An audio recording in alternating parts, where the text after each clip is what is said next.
Okay, first day of book club. We're so excited to have you guys with us. Yay, surprise my motherhood. Okay, so every week I'm gonna have a different friend hanging out with me, chatting. So this is my great friend Lisa Millman, and we're actually in real life neighbors. Yep. For a while now. Yep. And I have 2 kids. I have an older son, Jack, who's gonna be 12 at the end of the year, and my daughter Morgan's the same age as Lisa Jo's son Jackson, about to be 9. We met the back to school night in kindergarten. Thank goodness you came. Thank goodness I was there. I know. So, I mean, we actually, my Jackson and her Morgan hang out a lot together, either at my house, but mainly at Lisa's house. And people ask them all the time if they're twins. Yeah, they do look very alike. much alike. Yeah. So anyway, real life friends here. So she lived through the writing of the book with me. Yes. So I thought I feel like this book baby is like 2 years old already. I know, right? I know. So I felt like Lisa was an appropriate person to do these, especially the intro and first 2 chapters, since I feel like you're kind of part of the story with me. Yeah, I loved reading it. Bit by bit, I kept asking for more chapters. Every time I'd email, do you have another one?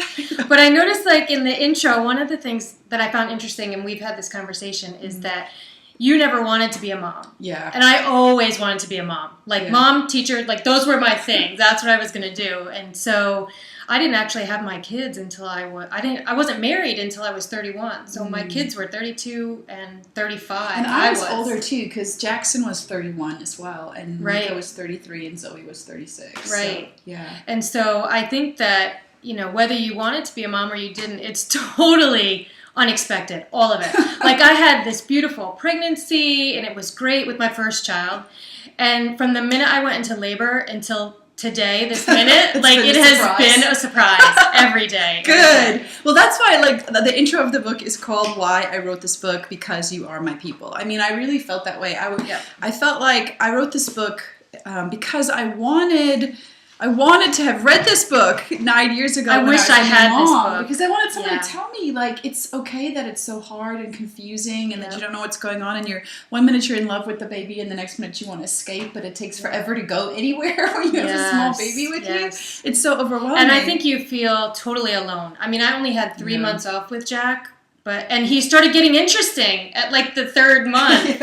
And in the beginning, he just cried all the time. And I remember my mother sending me this note, because she came and I was a week late. So she and I stared at each other through Christmas, the year that I was pregnant, waiting for him to be born. And then she was only with me a couple days.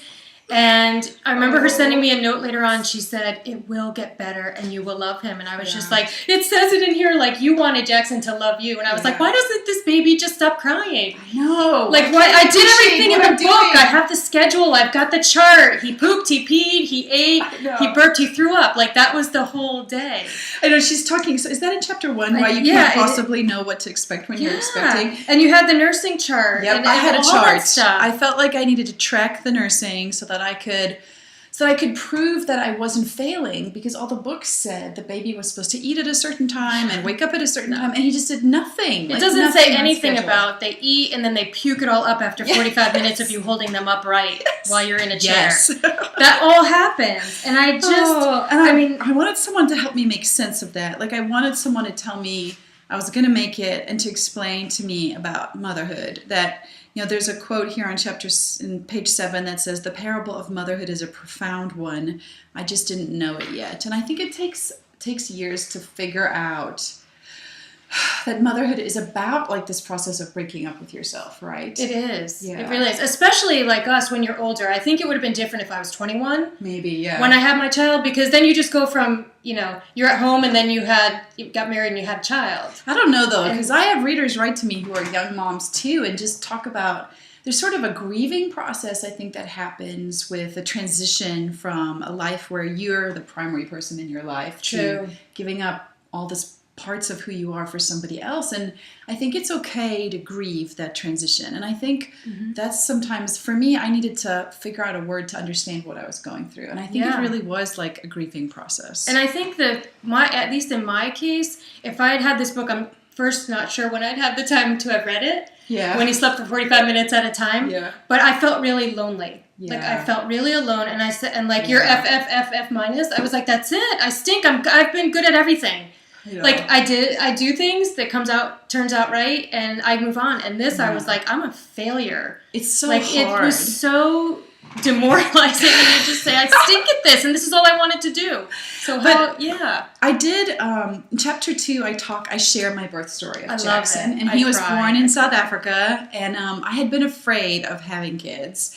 And it was such a remarkable experience for me because while, it gets followed by a lot of confusion, the experience of having him was so remarkable to me to feel like I got to co-create life with the Creator. And as a woman, I'd spent a lot of my life feeling like, men often say things, oh, I could never do that. I would never want to give birth. Oh, that's so awful. True. Yes. True. All those things. But in the moment of having Jackson, I realized that women are given the gift of childbirth because it's so powerful to watch what your body can do and to realize, I was in this moment and it really is like holy ground, bare feet moment because here's this human being that comes into the world because of me. And one of the favorite things that I've often thought about this moment is this idea that it's one thing to read about and imagine the birth stories of 100 other women. It's quite another to witness a brand new being you have pushed out of your own body, cough and gasp his way to a first breath. As lungs that have never held oxygen before expand for the first time. It is one thing to understand with your head that man was made in his Father God's image. It's quite another to look into the crinkly eyes of a wailing infant and hear his cry soften as he whisper, I'm your mama, and you see your own image imprinted over his profile. And that was for me. I have it highlighted in my book. I love that. Where the baby is like, you're holding them and you're like, oh my word, And I think, though, it's not always in that moment, because my moment, it might be different. My birth story was different, but there's a time where you look at them and you're just in awe. You're just amazed. And then I thought the other one that was great was when that baby starts to cry. And you look around, you're like, well, does somebody go get that baby? And they're going, no, that's yours. Those were the two moments that defined motherhood for me. The one moment where I felt like I fell in love with this amazing baby I helped co-create.